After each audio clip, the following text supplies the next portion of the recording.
Një 30 vjeçar i shpallur në kërkim ndërkombëtar nga autoritetet spanjolle është arrestuar në Vlorë.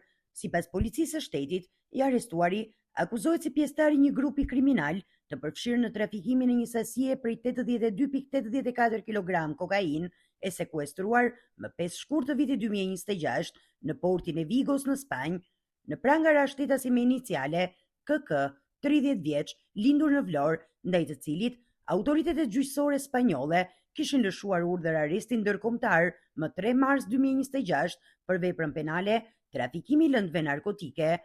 Arrestimi i tij u bë pas shkëmbimit në kohë reale të informacioneve mes homologëve spanjoll dhe strukturave të policisë shqiptare, çka bëri të mundur lokalizimin e tij në qytetin bregdetar. Sipas hetimeve të autoriteteve spanjolle, 30 vjeçari dyshohet se kishte rolin e vëzhgimit të kontenjerit ku ishte fshehur ngarkesa me kokainë nga jashtë terminalit portual. Pas sekuestrimit të drogës dhe arrestimit në flagrancë të 2 personave në Spanjë, ai dyshohet se u largua fillimisht drejt Katalonjës dhe më pas në Itali. Aktualisht, Interpol Tirana dhe Interpol Madridi po vijojnë procedurat për ekstradimin e tij drejt Spanjës.